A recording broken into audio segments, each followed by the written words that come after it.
As this session opens, we pray that your presence will be before us and everyone who serves in the decision-making process of our city. We pray for direction which will lead our city to be strong and unified.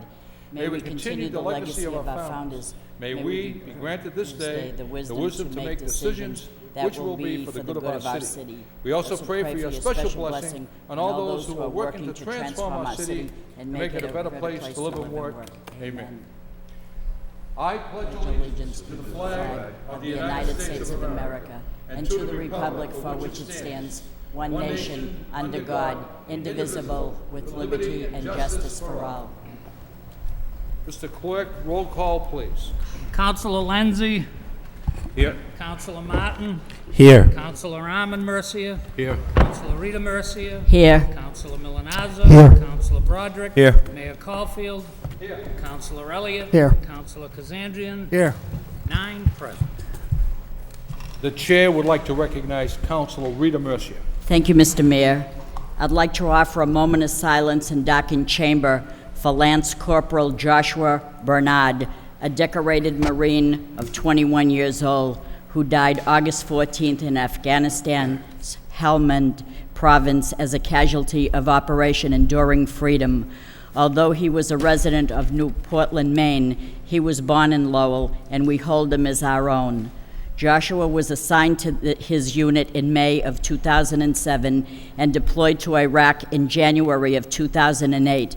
He was serving with the 3rd Marine Expeditionary Force in Afghanistan at the time of his death. Joshua earned a number of awards during his time as a Marine: the Purple Heart, the National Defense Service Medal, Afghanistan Campaign Ribbon, Iraq Campaign Ribbon, Sea Service Deployment Ribbon, and the Global War on Terrorism Service Medal. He is survived by his father, John, his mother, Sharon, and his sister, Katie, and his grandfather, Joseph.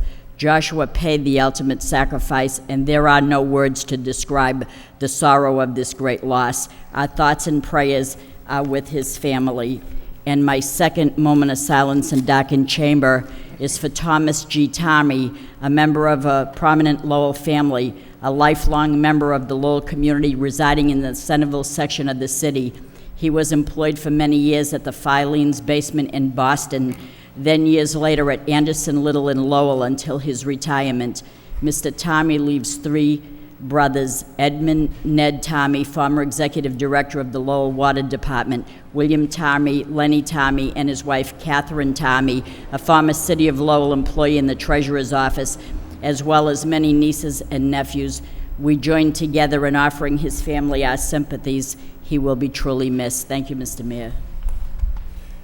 And may we also include in our hearts and prayers those Lowell residents who have passed away since our last council meeting.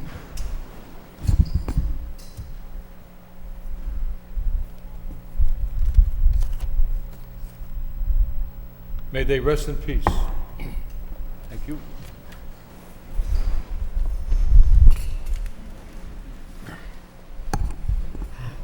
Yes, Council Rita Mercer.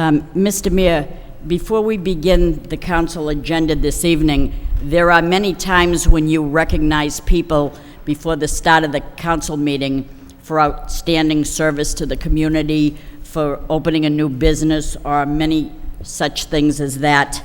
I want to just say that I have an announcement to make that Nick Bracken, the person in the LTC control room that broadcast this program for the past 2 years, this is his last night. So I think we'd like to join together to say thank you for all the wonderful work that you provided for bringing this to LTC, from the council chamber to your living rooms to watch and get transparency in government.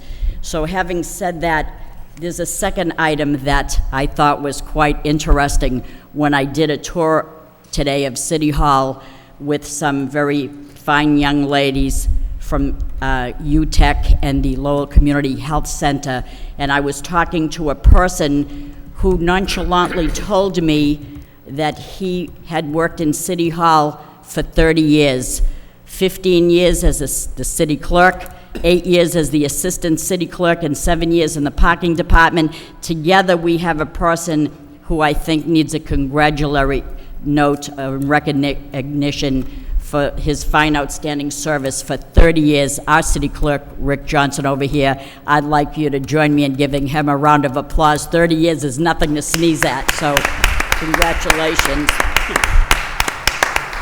Thank you, Mr. Mayor. And Eddie Mayor will attest how important and how close you get to the city clerk, because the city clerk guides you through many, many tough meetings. And I also want to thank the gentleman from LTC, but everyone who works at LTC. They do a remarkable job all week long, 52 weeks out of the year, bringing the news into the people's homes. Thank you. That's a nice gesture, Thank you. Councilor Rita Misha. Thank you. I'll entertain a motion to accept the minutes of the last meeting by Councilor Rodney Elliott, seconded by Councilor Broderick. All in favor signify by saying aye. Any opposed? The minutes have been accepted and placed on file. Communications from city manager, responses and so forth to the council. Councilor Milanazzo. Thank you, Mr. Mayor. Through you to the city manager. Mr. Manager, if you could just go over the letter that we received regarding the Boot Hydro Pawtucket Dam and what our rights are, or our jurisdiction may be with NL. I think that the viewing audience, especially the residents that live in Pawtucketville, would want to hear what the update was regarding that. Well, essentially, the work that Eric Slagle of our law department did, our assistant city solicitor, he did the necessary research, and as you see, there's a letter there to John Dollard of Enel, as well as a memorandum to me, the city solicitor and the city engineer and the city solicitor regarding who has authority. The bottom line is that the Merrimack River is considered a body of water that's under the jurisdiction of the Army Corps of Engineers. So they're the main enforcement agency of everything that takes place on the river. There's limits to what our own Conservation Commission can do and the city can do. Everything is really worked through the Corps of Engineers. However, as has been pointed out here, we did have an L before the Conservation Commission. If you recall, the mayor had a meeting of sorts with an L out on the School Street Bridge, the O'Donnell Bridge, with the way they were handling the debris that had piled up by the gatehouse there. And so we basically required them to go before the Conservation Commission. They did appear. As a result of that, there was a subcommittee that was formed with a variety of people to talk about how trash and how debris should be handled in the future. They cooperated in that in terms of meeting. The discussion was held, and the outcome of that was that there was an agreement or an understanding that in all future debris removals, they would notify the city, and that they would either remove the debris from the side of the river with a crane by on the city property that's adjacent to the river there, the old Spalding House, or they would do it from above on the bridge. But in either case, the crane would be utilized, and they would bring in a dumpster to take the material out of the river, place it into the dumpster, and remove it from the city. I guess my question is whether or not the flood subcommittee should look at this report from the standpoint of maybe putting the city in a position of drafting, working with the law department to come up with an ordinance where there's none now, according to this report from Attorney Slagle, that there's none now. Is there an opportunity for us to go down that road? It's not so much an issue that because of our own inaction we lack jurisdiction. It's because that jurisdiction has already been attached by other agencies that we lack jurisdiction. So it's not necessarily something that would be rectified by the creation of an ordinance. Councilor Broderick and then Councilor Kazan. Thank you, Mr. Mayor. Mr. Manager, through you, Mr. Mayor and Mr. Manager, you had mentioned before about the Veterans Office moving. There's a memo on our desk. And if you could just maybe give a quick synopsis of that for people at home that may use the Veterans Office for benefits, and Recreation Department is moving as well. Right. This is a result of some shifting around, some budgetary issues that we had to deal with back in the spring. The decision was made to move out of the MAC building. The park department would move into either in with the DPW long-term or with the cemetery on a more of a short-term basis. Unfortunately, there isn't enough room to move the whole parks and recreation. We had to find another location for recreation. So we began discussions on a variety of options. Simultaneous to that, we had some discussions with the veterans and the Council on Aging about veterans programs that take place at the senior center, the outreach that we do there. They do have an office that's available there that could be utilized by the veterans agent. So the decision was made to move the veterans agent into the senior center, where a large, or really a majority of their clientele are, or their potential clientele are, then that would free up the space that's currently occupied by the veterans office to be utilized by the recreation.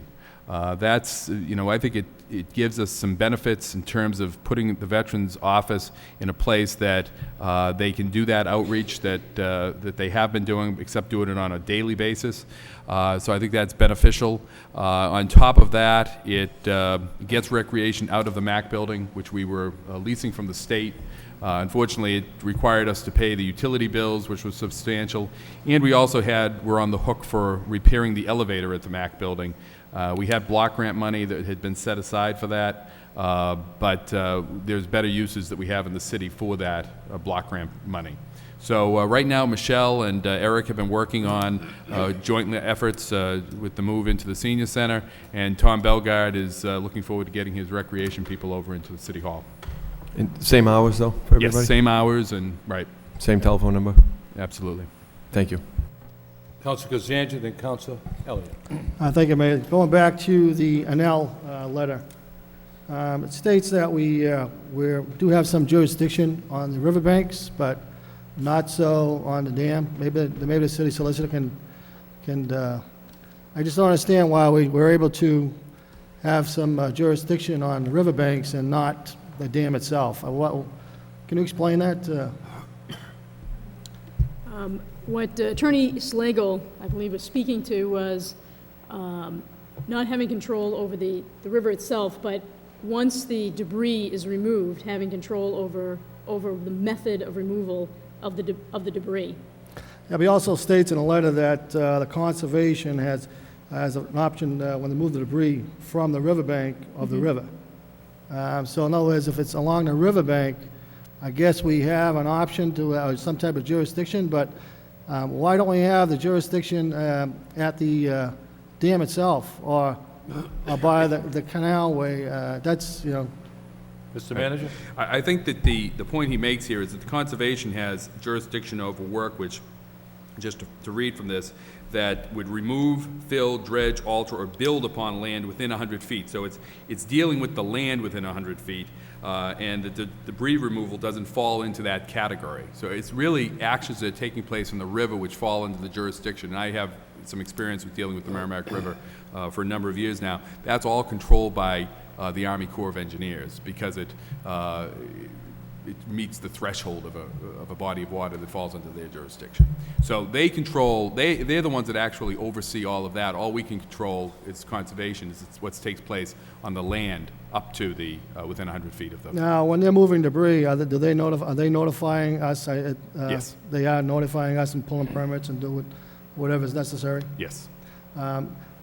I would like to try to get a subcommittee together, maybe in a couple of weeks, and go over this one and all, and maybe the proper, the city engineer and maybe the city solicitor, and just stay on top of them.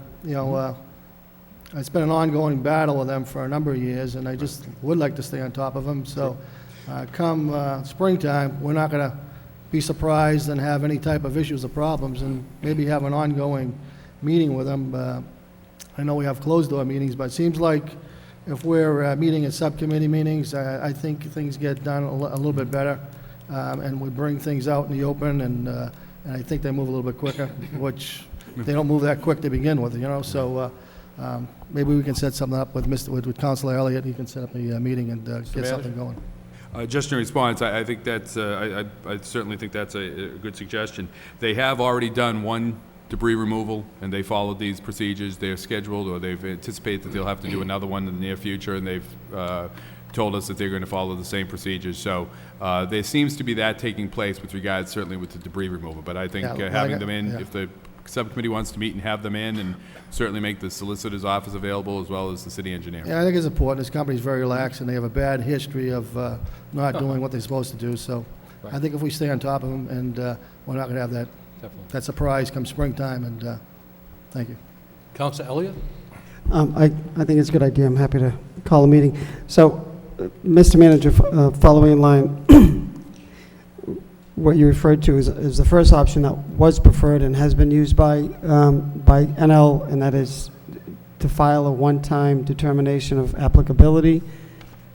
Is that the protocol that they're using now, or do you have procedures that you could provide to the subcommittee on what they're doing to take the stuff out of the river now? I think that's all described in the correspondence that's in front of you from the to John Dollard of an L. Right. From the Assistant City Solicitor outlines all the procedures that are being followed, as well as some of that is covered in the legal opinion that's been given to me by Attorney Well, Slagle. according to Mr. Slagle, they file a one-time determination of applicability for debris removal procedures, and that's going to cover all of them, if that's what they're being covered, if that's the only way that we can have exercise. Well, I guess we really can't exercise any jurisdiction, but is that what we're looking at? NL is going to, if they haven't filed a one-time application, they will, and that's going to cite how they remove the debris? I'm just trying to understand both of these memos. I think that, you know, obviously Mr. Slagle isn't here, but he said it may be possible for us to request that an L file a one-time determination so that the Conservation Commission can comment on them, but likely the ultimate determination is that they wouldn't apply. So in other words, we could request them to do that, but we really would, again, we wouldn't have jurisdiction to require them to file that. Okay. So is there a maintenance plan for proper removal in place as cited in the first? I'm looking for some procedure that NL has to go through that, okay, debris is in the river. Yeah.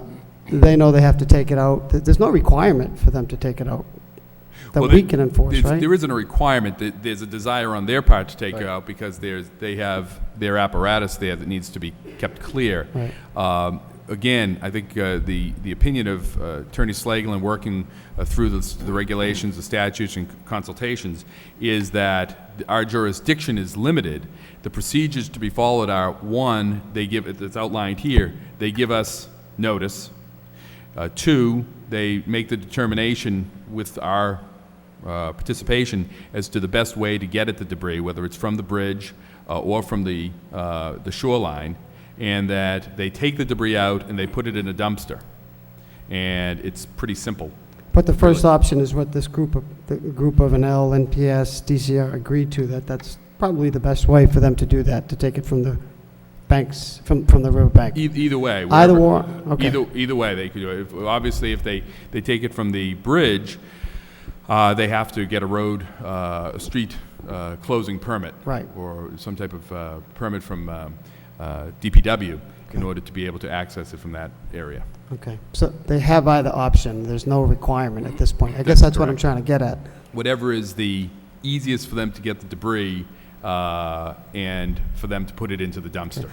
And I'm only pressing this issue because as we sat through all these flood subcommittee meetings, you know, residents want to know, you know, how are they going to take it out? Are they taking it out from, you know, from the side or from the riverbank, or are they going to take it out from, but they can do either or, is the answer. Generally, I think that they've taken it out from the bridge, or they've accessed it from that point.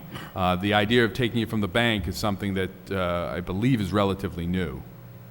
Okay, thank you. Thank you for the explanation. I think it helps clarify that if they take it from the bridge, they need a permit, and the city will know.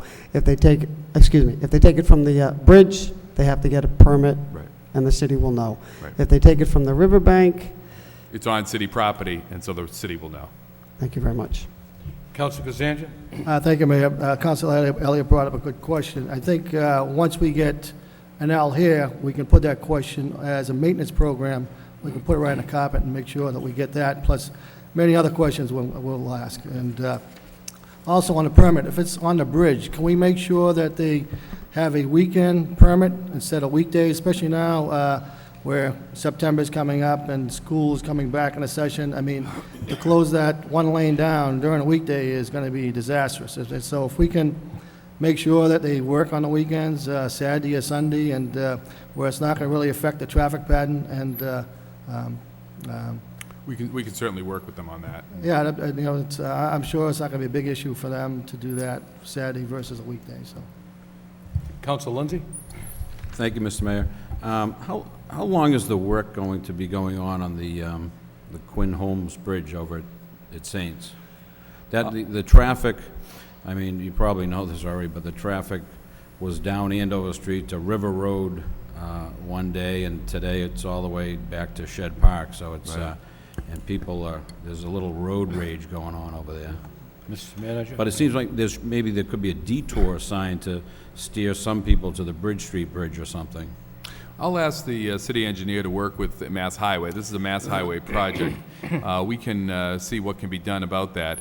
It's a sizable bit of work there. I think we'll go through all of this construction season into next construction season before it's completed. So I think we're looking at a number of more months before that's all done. Yeah, because when school starts, that traffic doubles or more. Right. And that's going to really create some havoc over there. Okay. We'll see what we can do to deal with some of the traffic issues there. I would just briefly like to weigh in on the dam and the NL issue before us. My wife and grandson and I, we took the Lowell National Park canal tour Thursday. We went right up to the dam, and there's quite a bit of debris at the dam. And believe me, NL would not remove one sliver of wood or anything in the river if they didn't have to. The only reason they remove it is it cuts down the flow of the water into the hydro plant. And if this council last February didn't bring them forward and put their feet to the fire, they would still be taking that debris and dumping it into the river. And I applaud the council for conducting that meeting and more or less stopping it. But it's an issue where they only do what they have to do. And I think the wisest thing for them to do is to put a dumpster on the side of the land, take a crane and put the debris in the dumpster. You don't cut down the traffic on the bridge, et cetera, police officers and so forth. So I know the manager and the engineer is working closely with that, but we also have the Environmental Protection Agency and the Department of Environmental Protection, who is also closely monitoring this issue. So with that said, I just have one other issue I like to bring up. On July 28th, I filed a motion, and the manager did a great job giving us this information on back taxes and so forth. And the back taxes that are owed to the city is $8,560,365.88. And I don't want to belabor this issue. It's not the time and place. But I wish the council would refer this to the Finance Subcommittee, sit down with Mr. Moses and the manager to discuss ways and means of how we can recoup this money and the best way of doing it. So I'll entertain a motion to do that. Motion by Council Elliott, seconded by Council Broderick, to refer this memo to the Finance Subcommittee and the full council, if you like. And yes. Mr. Mayor, and when this is referred to the Finance Subcommittee, if we could have a breakdown on the last 3 years and how much was owed and how much was collected each year of the last 3 years, so we could get an idea of that, that'd be fine. Thank you. All in favor of the motion, signify by saying aye. Any opposed? The motion carries. Council Elliott? I think it's a good motion that you brought forward, Mr. Mayor, and I thought it was an interesting article in the newspaper to give us an idea of what we're looking at collecting. Just one question: how are we doing this year, Mr. Manager, in terms of receipts? I mean, that's a big chunk of money, and I'm sure you would love, and this council would love to have, half of it. But this year, in terms of tax collections, how are we doing? In the report, you'll see that the levy collection for fiscal year 2009 and 2009's levy compares favorably to the 2008 levy and collections in 2008. So we're actually doing better on our current year collection than we did last year. Okay. Thank you. I'll look forward to the report, and I'll call a subcommittee meeting as soon as we can. Any other communications you'd like to discuss with the manager? If none, accept the communications, place them on file. Council Ahmed Mercia, seconded by Council Bill Martin. All in favor signify by saying aye. Any opposed? Those communications are accepted. Placed on file. Moving on with the agenda.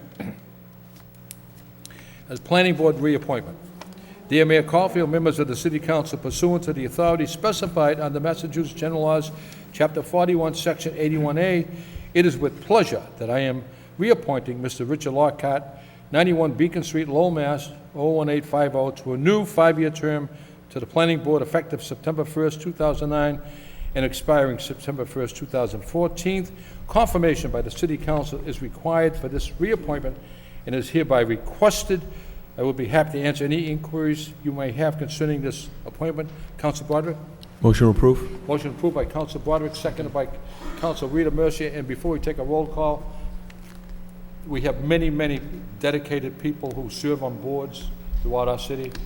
And Richard Lockhart is one of the finest gentlemen, very dedicated and well knowledgeable on the Planning Board subcommittee. So roll call, please. Councilor Lenzi? Yes. Councilor Martin? Yes. Councilor Armin Mercia? Yes. Councilor Rita Mercia? Yes. Councilor Milonazo? Yes. Councilor Broderick? Yes. Mayor Caulfield? Yes. Councilor Elliott? Yes. Councilor Kazanjian? Yes. 9 yes. Confirmation is not necessary on this next agenda item. Dear Mayor Caulfield, members of the City Council, pursuant to the authority vested in me as City Manager under Chapter 382 of the Acts of 1991 and Code of the City of Lowell, Article 7, Section 9-23, I am appointing the following persons to the Hunger Homeless Commission. 1, Alan Richardson, 24 House Street, Lowell, American Red Cross. Reverend Edward Ted Zagauza, Pastor Elliott Presbyterian Church, 273 Summer Street. Dorothy K. Duval, 70 Lawrence Street, Lowell, Mass. And 1, Nunez Institute for Health and Recovery, Julie House Program, 97 Central Street, Suite 205A. Accept the communication, place them on file by Council Milonazo, seconded by Councilor Rita Mercia. Moving on with the agenda. Regard the Lowell Cultural Council, dear Mayor Caulfield, members of the City Council, pursuant to the authority vested in me as City Manager under Massachusetts General Laws, Chapter 10, Section 58 and 962 CMR 204, I have appointed the following persons to membership on the Lowell Cultural Council. Mike Bagajalupo, 147 John Street, Massachusetts, to fill the unexpired term of Bonnie Deenan, which term will expire April 29, 2011, or such time thereafter until a successor is appointed and qualified. James Diamond, 82 Infield Street, Lowell, Mass. 01852, to fill the term of Sharon McMahon Sawyer, which term will expire May 25, 2012, or such time thereafter until a successor is appointed and qualified. Joanne Doherty, 82 Infield Street, Lowell, Mass. 01852, to fill the term of Stanley Swan, which term will expire February 22nd, 2011, or such time thereafter until a successor is appointed and qualified. Brett Fermiglia, 780 Broadway Street, Lowell, Mass., for a 3-year term expiring August 25th, 2012, or such time thereafter until a successor is appointed and qualified. And Stephen Miskell, 52 Harvard Street, Lowell, Massachusetts, 01851, for a 3-year term expiring August 25th, 2012, or time thereafter until a successor is appointed or qualified. Henry Perrant, 200 Market Street, Apartment 14, Lowell, Mass., for a 3-year term. Margaret B. McAndrews, 161 Christian Street, Lowell, Mass., for a 3-year term. Sophie Thiem, 28 Root Street, Lowell, Mass., for a 3-year term. Under the above referenced statute, confirmation by the city council is not required. I would be happy to answer any inquiries about these appointments. And, Mr. Manager, all these people are very dedicated, loyal people who have the city of Lowell best interests at their heart. Accept the communication? Yes? Thank you, Mr. Mayor. Before us, we have the names of various people that the city manager wants to appoint to this Cultural Council Commission. But it's not just the names that we have. We also have their resumes and their background and a lot of information. And I'm very impressed with the high caliber that these people bring forth to the city of Lowell. It's just extraordinary. I know the public can't see this and know what we know, but this is a very impressive list of people. And so I just wanted to say, I don't know where they come from, but we're very happy to have them because it's very impressive and they're great caliber of people. I wanted to say that. Accept the communication placed on file by Council Mercia, seconded by Council Lindsay. All in favor signify by saying aye. Any opposed? Those communications are accepted and placed on file. Moving on with the agenda, rescinding a prior vote dated June 12th, 2007, and declaring surplus the property at 27 4th Street, 29 4th Street, Lowell, Mass., and authorizing the city manager to seek proposals under the provisions of Massachusetts General Laws 30B for the disposition of said parcel, namely 27 4th Street, 29 4th Street, Lowell. Whereas the city of Lowell is the owner of the property at 27 4th Street, Lowell, recorded at Middlesex North District Registry of Deeds in Book 583, page 125. And whereas on June 12, 2007, the City Council voted to declare the property at 27 4th Street surplus and authorize the city manager to seek proposals under the provisions of Massachusetts General Laws 30B for the disposition of said parcel, including in said votes minimum bid price of $134,000. And whereas thereafter the Division of Planning and Development issued its request for proposals pursuant to Massachusetts General Laws Chapter 30B for the disposition of the property at 27 4th Street, including therein the minimum bid price required by the aforementioned vote of the City Council, to which request the city received no responses. And whereas the Division of Planning and Development is recommending that the prior vote of the City Council on June 12, 2007 be rescinded, and that the City Council vote to declare the property at 27 4th Street, 29 4th Street, Lowell, surplus, and include therein a minimum bid price of $10,000. Whereas by letter dated August 21st, 2009, the city manager has recommended that the City Council declare the property surplus and not presently needed for municipal purposes. Now therefore be it voted by a 2/3 vote, and I'll entertain a motion to waive the full reading by Councilor Broderick, seconded by Councilor Kazanjian. All in favor of waiving the full reading signify by saying aye. Any opposed? The full reading's been waived, and I'll read the second reading by title. Rescinding a prior vote dated June 12, 2007, and declaring surplus the property at 27 4th Street, 29 4th Street, Lowell, Mass., and authorizing the city manager to seek proposals under the provisions of Massachusetts General Laws, Chapter 30B, for the disposition of said parcel, namely 27 4th Street, 29 4th Street, Lowell. What's the wish of the body? Move approval by Councilor Rita Mercia, seconded by Councilor Armin Mercia. Councilor Kazanjian. I just have a question, Mr. Mayor. We're dropping the bid from $134,000 to $10,000, Mr. Manager, is that correct? That's correct. Is that the best we could do, or, I mean? Well, that's the minimum bid. I know it's a minimum bid, but should we? Drop it down just a little bit more first? I'll put it up a little bit higher if we could, you know. It's a big drop from 134 to 10,000. Is it anything that? Well, obviously, the city council... And I know the building needs a lot of work. I know that, but... Yeah. We did have an appraisal done. Yeah. The building does need a considerable amount of work to make it usable as something other than a fire station. Even that, it's really not useful as that any longer. And based upon the market analysis that we've done, the construction analysis we've done, it was determined that this was a reasonable number to start people off at, to just get them in there, invest in it, and then start reaping the tax benefits. I agree with you regarding the drop, but again, based upon the analysis that was done, that was the seemingly the best price. And we are anxious to get that property back on the rolls and back doing something for the city. Oh, there's no question about it. I think we all are. Right. I just felt It is a if we big can drop. If we could just get a little extra money there. I mean, a few people have mentioned to me, $10,000 just seems like it's very cheap that we're selling a piece of property. You know, we dropped it down to maybe 30 or 40 or $50,000, you know, taking, and I know tough times are out there, but I don't know, it just seems like 10,000 is pretty cheap. And like I said, I know the building needs a lot of work. Mr. Manager, are we dangling the carrot in front of someone, maybe to get it come forward, and maybe the $10,000 would be a nice carrot and say, Yes. you know, I don't know. I agree with you, there's no question, and see if we can get it off our property and put in a tax roll, so whatever. I agree. Council Broderick, then Council Rita Mish. Thank you, Mr. Mayor. This is just a minimum bid. The council, it does come back to the council for a vote, correct? Right. That's correct. Right. So if we don't like whatever action's out there, we can decide not to?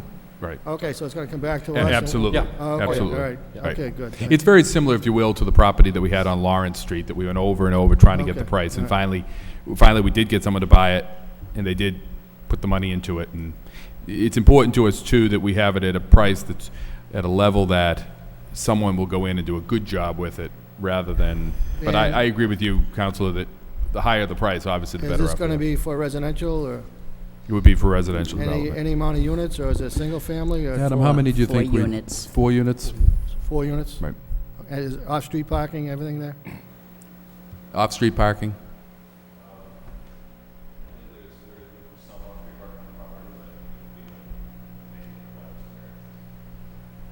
Okay, thank you. You all set, Council?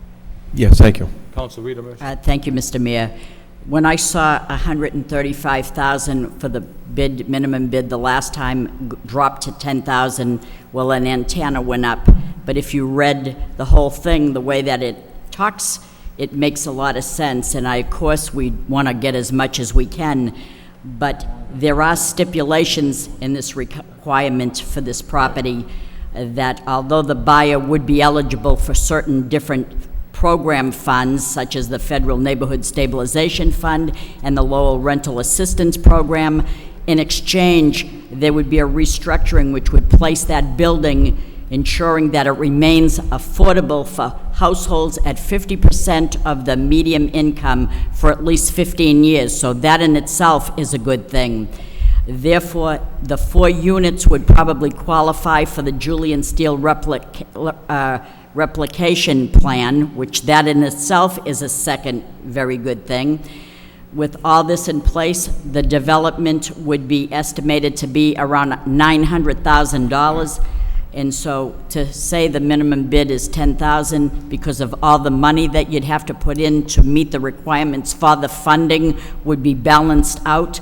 So I think that although 10,000 sounds like a drop in the bucket, I would give that carrot to get, I'd give something to get something and take an eyesore. And we did say to you, Mr. Manager, please get rid of the surplus and put it back in the tax roll. And so if they didn't bite here, I hope they bite there, because some developer could come along and transform that into 4 beautiful units that would be part of the great puzzle. So I'm willing to see that happen.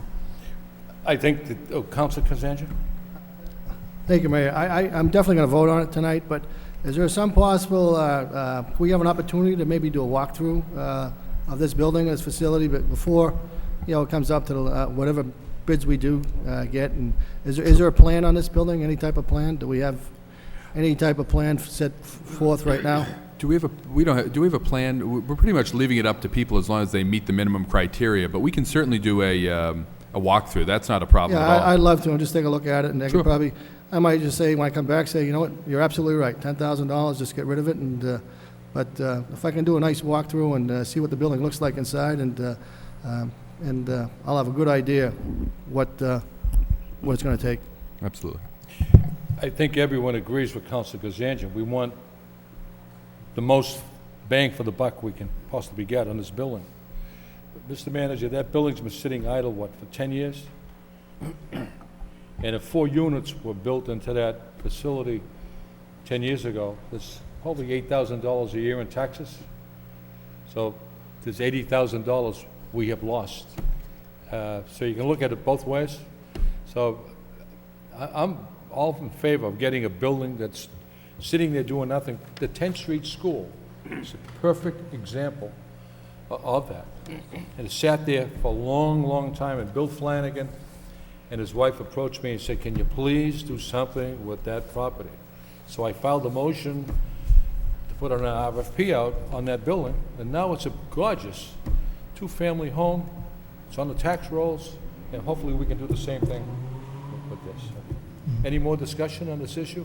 And it's going to come back, Mr. Manager, before us for a vote. That's correct. Roll call. Counselor Lenzi? Yes. Counselor Martin? Yes. Counselor Arman Mercia? Yes. Counselor Rita Mercia? Yes. Counselor Milonazo? Yes. Counselor Broderick? Yes. Mayor Caulfield? Yes. Counselor Elliott? Counselor Kazanjian? Yes. 9 yeas. Moving on with the agenda, to approve and adopt the updated yard sale program procedures and values. Whereas the City Council adopted a yard sale program on June 9, 1998, under which program small unbillable lots having an estimated value of under $1,000 will be offered for sale with the conditions, restrictions set forth in said yard sale program.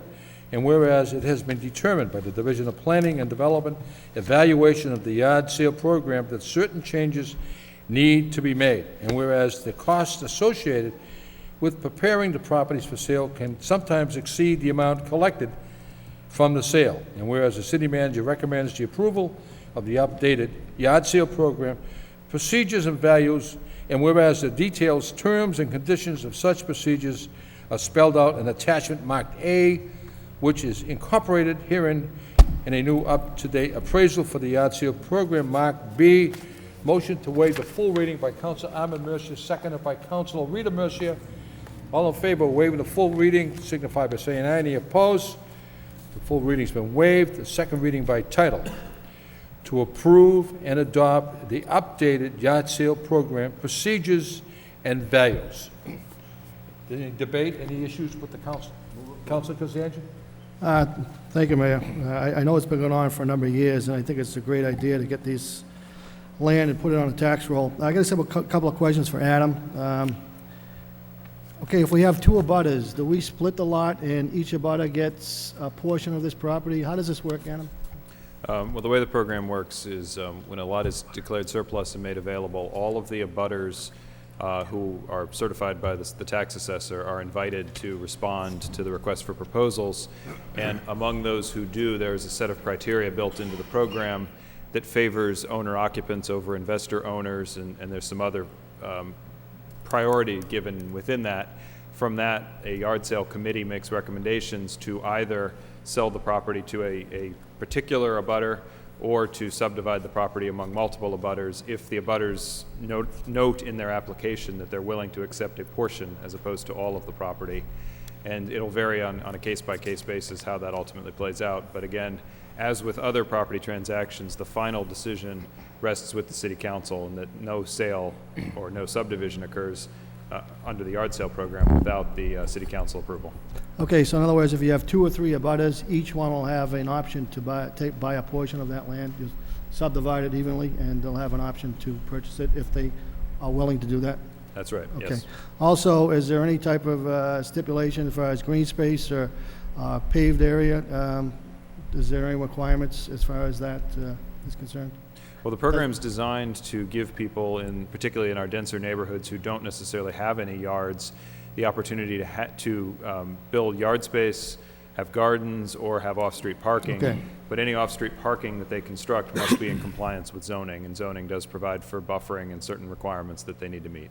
Okay, now let's say you get an individual that's kind of like right in the fence of maybe having a two-family, making it into a three-family, and doesn't have the necessary square footage. Could this yard program give him that option to go for that if he was in the right zoning? Could that possibly happen, or do we have specifications in there so it won't happen? Well, the program itself, the program guidelines and the deeds restrict you from building on the property that you purchase through the yard sale program. Not to interrupt, but let's say if they don't have to build on that piece of property and build on their existing piece, but this additional piece of property gives them enough square footage to construct on their property because they're, I can tell you, in my experience with dealing with the program, that has not occurred, but yes, you are correct. It is technically possible that someone whose property is just shy of having the sufficient total lot area for an additional unit might be able to use the lot area associated with the yard sale acquisition to get that additional unit. However, in addition to that requirement, they would also have to meet things like the off-street parking requirements for the new unit and other requirements for the new unit that make it fairly unlikely that that circumstance would occur, but it is technically possible that it might. well, can we put something in this, this ordinance that will stop that? Is that a possibility?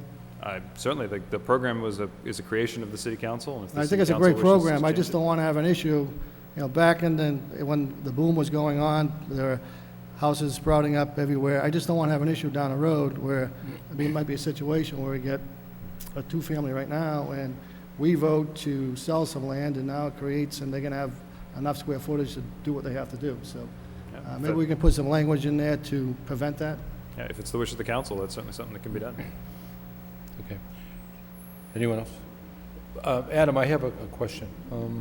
I think what's before us, if an abutter would like to purchase 800 square feet that's just sitting there idle, it's non-buildable, and what you're telling us is the parcel of land will go for $1,000, but in retrospect, the costs associated with the city could cost the city like $1,700 in order to get this through all the paperwork and so forth. So you're looking to transfer that associated cost along with the sale of the property, is that so? Well, to some degree, yes. The first thing we're doing here is we have an updated appraisal that has increased the value or the valuation for these lots from formerly 20 cents per square foot to 20 cents per square foot for parcels that are landlocked and 25 cents per square foot for parcels that have frontage on an existing way. We're also proposing that there's a minimum price of $500 for a lot that's so small that at that multiplier it would be less than $500 because the cost of administering the program essentially is about $500 per lot. And then if there are costs associated with needing to subdivide the property, as Councilor Kazanjian was suggesting is sometimes the case, then historically the city has borne those costs, and you're correct, those costs can be in the range you're describing, and those costs would be presented to the potential buyers. And that may be a reason why some may wish to not accept a portion, but instead would only be interested in the whole lot. Or even with those costs, this would really be a tremendous deal for someone who's looking to just expand their property. And in many cases, the council has experienced, I have experienced, in the yard sale program, those lots, 99% of them are unbuildable. There's not enough square footage there for, it's just to create parking or green space and so. By definition, they have to be unbuildable. They can't go through this program if they're a buildable lot. Any other questions? Yes, Councilor thank you, Mr. Mayor, through you to Adam Bakey. Would any of the people that are abutters be responsible to pay any back taxes on the property that they'd be bidding on? No, under the program, they're not required to pay the back taxes, but again, the benefit of the program is that the parcels would go back on the tax rolls, so going forward, they would pay taxes on the property. Right. And so if for some reason the abutter next door happened to be a neighbor and the business needed extra parking, could that person that bought the extra land from the city through the yard sale program, could they sell that off to the business next door to them? No, one of the deed restrictions that the council put in the program when it was first created about 10 years ago requires that the parcel purchased remain with the parcel, the residential parcel that was abutting it. So you wouldn't be able to sell the yard sale lot separately and turn a profit or something like that. You would have to sell it with the property that the residential property you own. And the uses of the property under the program are restricted to the parking and landscaping and yard to serve the residential abutting use. If not, the price of the parcels might be more. If there were a commercial use for one of these parcels, it presumably would appraise at a higher level than the appraisal price with all of these restrictions on it. And it's true that businesses, if they are abutters, are not eligible to bid on the yard sale property. That is correct, because the program is designed, again, to provide for residential users. Businesses are by Because you're definition going to not eligible. find in the next vote that there's a property that I was going to pull off because a business could not, or a nonprofit even couldn't, right? Well, it's non-residential use. So if you were you could, I suppose, be a business that does manages apartments or something like that, and you would be eligible. You could be a nonprofit that does non-residential activities, and you would not be eligible under this program. You would not be eligible. So therefore, I was going to pull a property off in the next vote. However, I thought an abutter was not interested, but I find now that the abutter is, so I'm not going to touch that. So, all right, thank you. Any other questions or debate? If none, roll call. Mr. Manager, are we gonna change this, just so that, protect the, someone down the road where, if somebody buys this, piece of property from the yard sale program so they can't further their, size of their units or number of units, I'd like to put some type of language in there, so, just to protect, and not that it has happened, but it's a possibility that it could, so I'd like to put some type of language in there to prevent this from happening. And like I said, with all the stuff going on in the last few years, there's could be a Madam possibility. Solicitor, could we insert language, or Adam, could you answer that, or Mr. Manager? We insert language in that would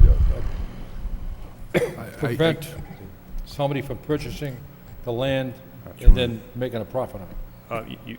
You certainly could, I believe, and this is probably a question for the solicitor, but I believe you could amend the vote before you. It could also be handled either at the time when you are actually voting on the disposition of one of the lots. The vote you will take will specify the deed restrictions, and knowing that that's something the council is interested in, when we work with the law department to prepare those votes on an actual disposition, we could add another restriction in there that specifically says that the lot can't be used to create or to meet zoning compliance that would allow you to expand the use of the existing property or something to that effect. That may be a way of handling it also. Mr. Manager?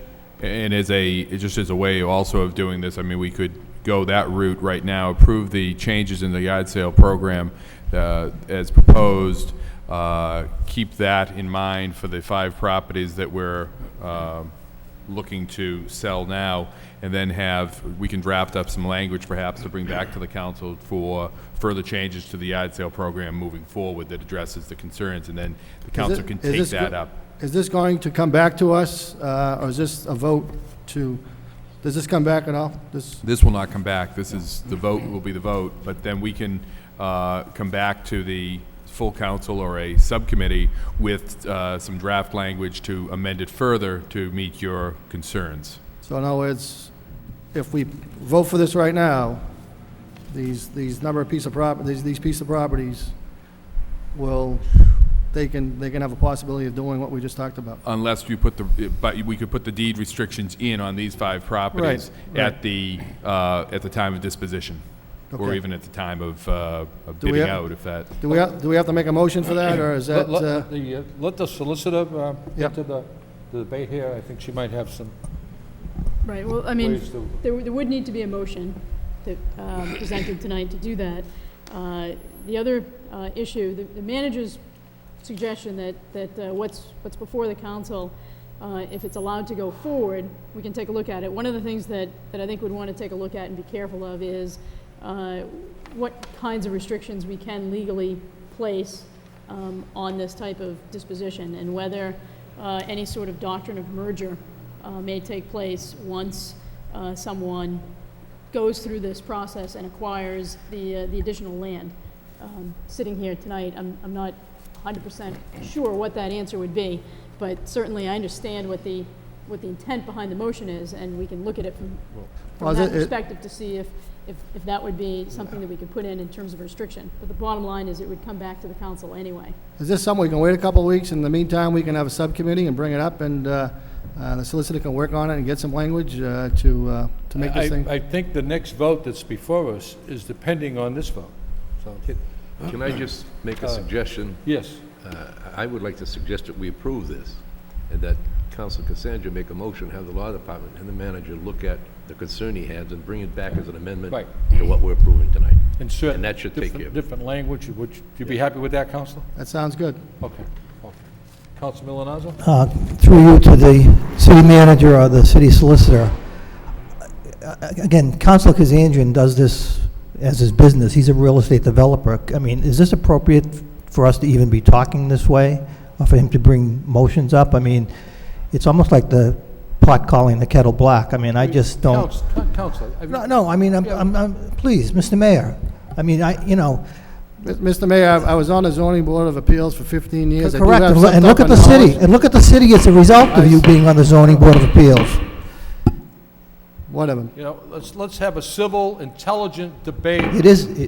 Trust me, Mr. Mayor, and it is an intelligent debate, and I'm just getting to the heart of the matter. I don't believe, and maybe I'll defer to the solicitor, that Councilor Kazandrian might not be in a position to vote on this.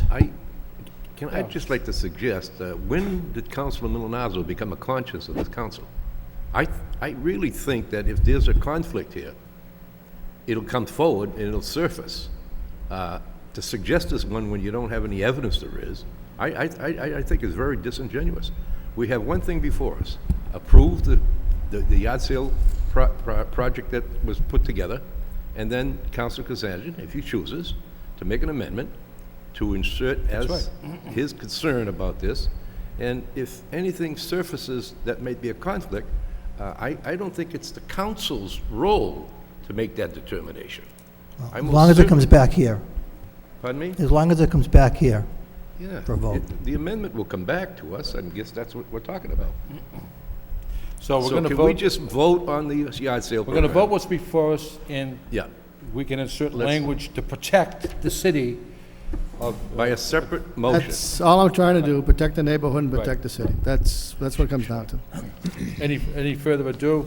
Roll call on this particular issue. Councilor Lenzi? Yes. Councilor Martin? Yes. Councilor Arman Mercia? Yes. Councilor Rita Mercia? Yes. Councilor Milonazo? Yes. Councilor Broderick? Yes. Mayor Caulfield? Yes. Councilor Elliott? Yes. Councilor Kazandrian? Yes. 9 yeas. Now, the next vote, I'm going to read the entire vote, word for word, and I think it spells it out. And I think what the manager and DPD is trying to do here is bring something forward that protects the city in such a way that people who purchase the property or the land can't use that for profit. Declaring surplus, the properties of 14 Rockdale Avenue, 2 Ames Place, 22 West 4th Street, 77 West 3rd Street, and 19 Westford Street, Lowell, Mass., and authorizing the city manager to seek proposals for the disposition thereof under the yard sale program adopted by the city council on June 9th, 1998, and further updated August 25th, 2009. Whereas the city of Lowell owns the properties at 14 Rockdale Avenue, 2 Ames Place, 22 West 4th Street, 77 West 3rd Street, and 19 Westford Street, Lowell, having acquired title thereof by final judgments in tax lien cases duly recorded at the Middlesex North District Registry of Deeds. Whereas the City Council adopted a yard sale program on June 9th, 1998, and further amended on August 25th, 2009, under which program small lots having a lot size of 5,000 square feet or less, or 75% of the land area required to build in the given zoning district, whichever is greater, will be offered for sale with the conditions, restrictions set forth in said yard sale program.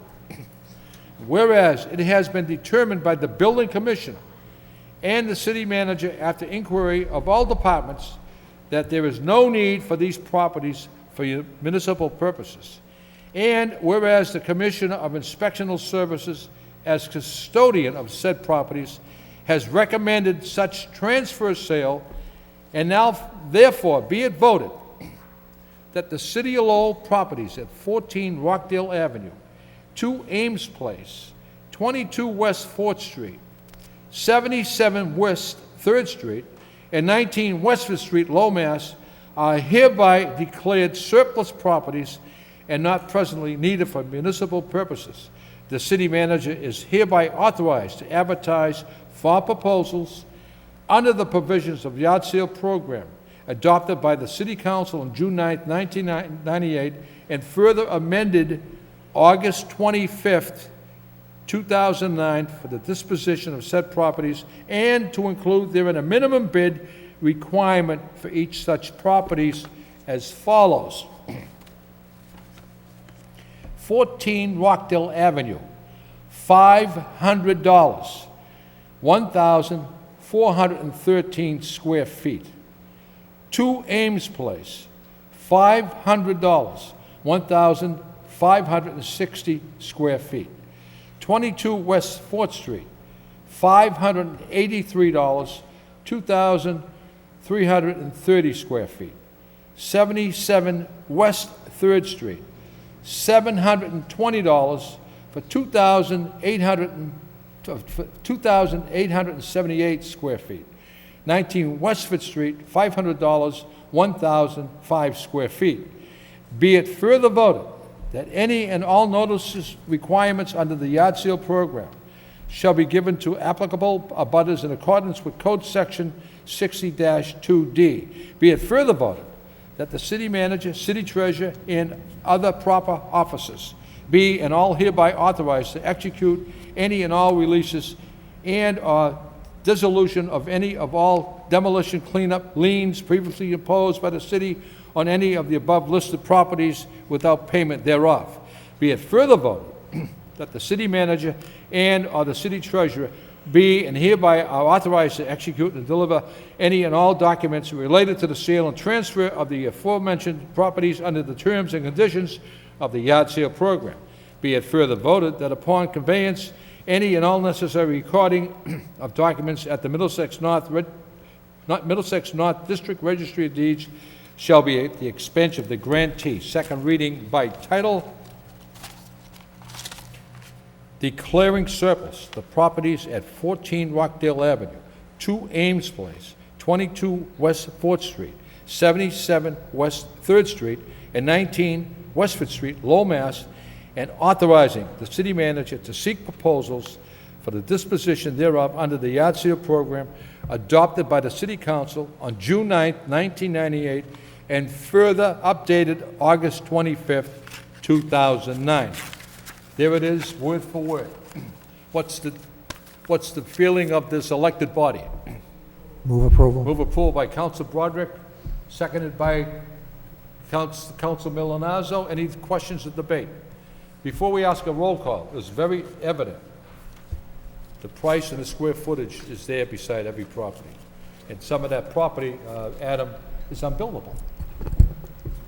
And Mr. Mayor, as I said earlier, I was going to pull 22 West 4th Street off of here, because I do know that the Eastern Club was interested in that property just to add a little bit more parking, but we were under the impression that there were not a abutter that was interested in it, but we learned that there is, so I'm not going to touch it.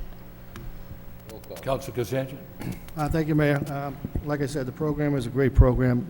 Do we have to make a motion to make that, for that amendment that we talked about, or are we all set with that? I think we're all set with it. Okay. They're going to come forward with Maybe, language we can, we're all set? as Councilor Mercia has suggested, we come forward with Right. an amendment if we have to. But in order to get this vote through, we had to get the other one through first. That's fine, thank you. Roll call.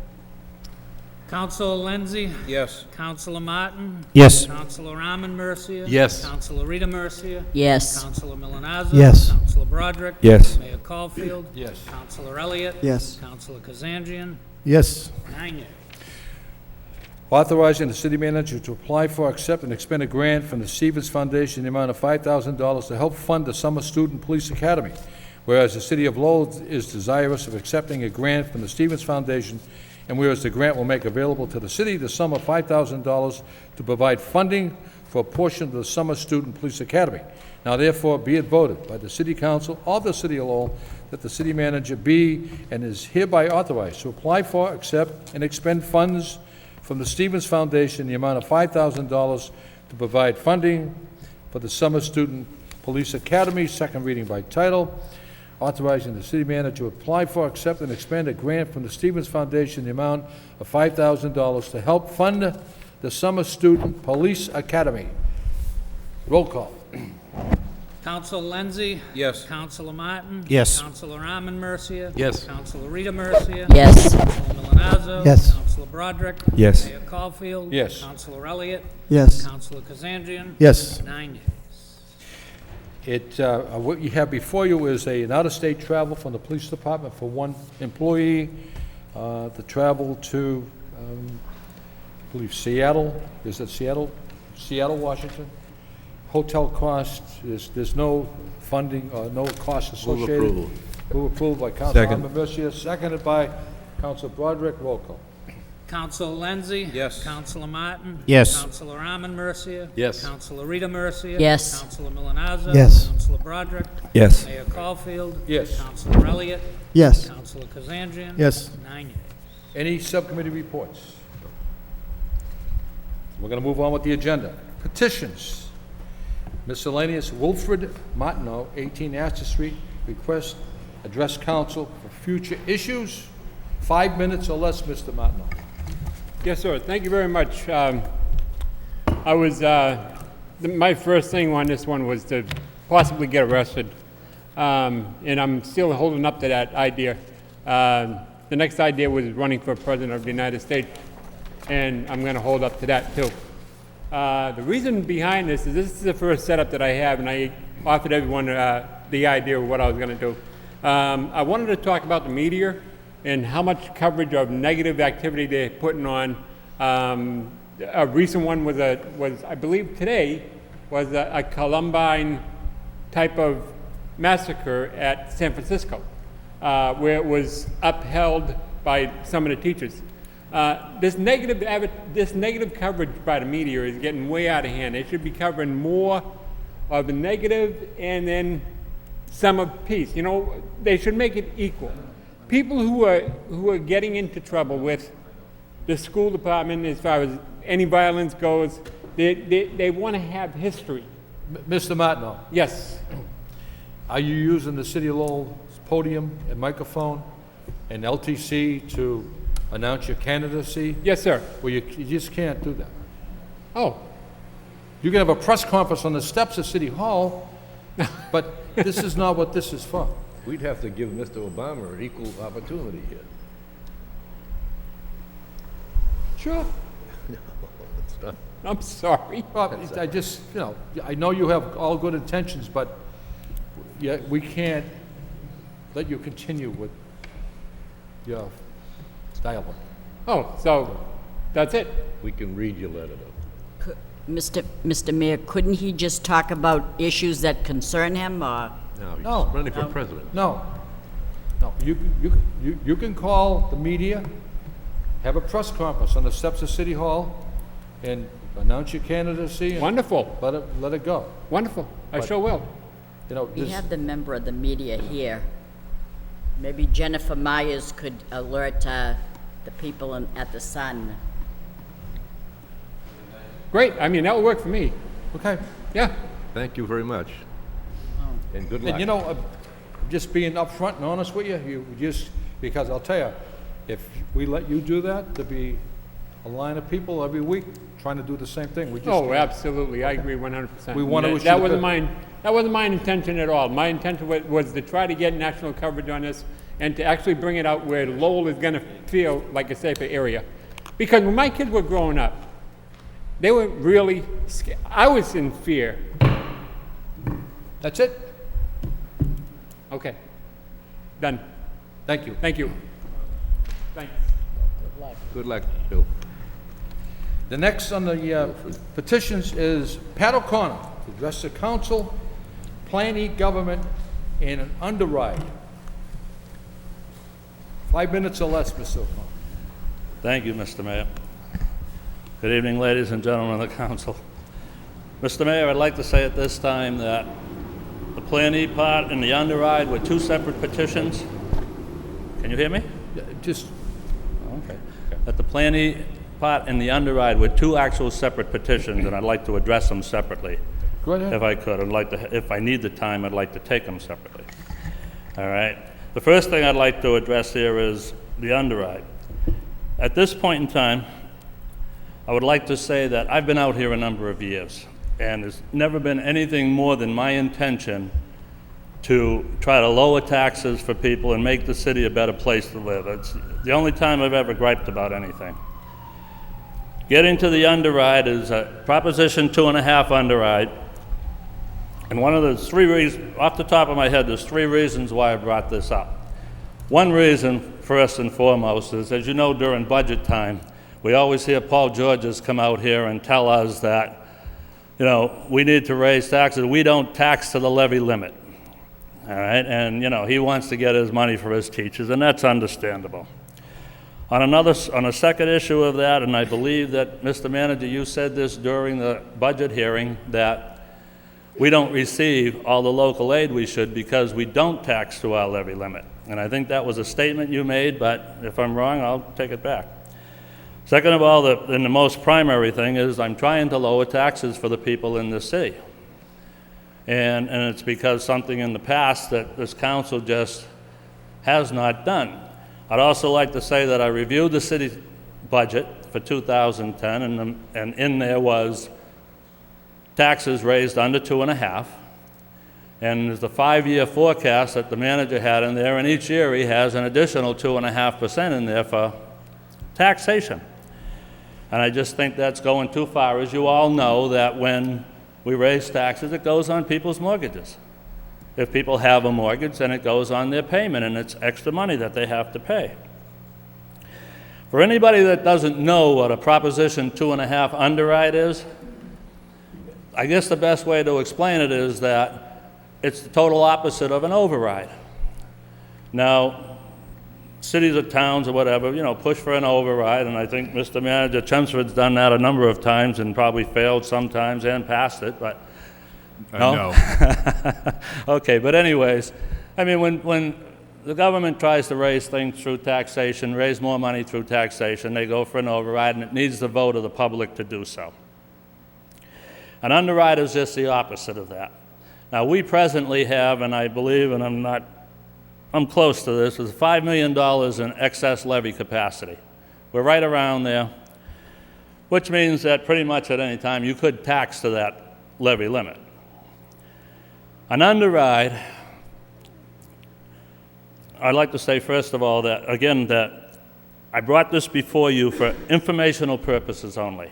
I wanted to discuss it with you. I'd like to hear some input from this council, whether they might agree with it, whether they don't agree with it, but that was what I was looking for. What I was trying to propose is two ways to achieve an underride. Both ways lead to a ballot question on the ballot for the voters to decide it. Now, it can be done through an initiative petition, and it can be done through a majority vote of this council to send it to a ballot question.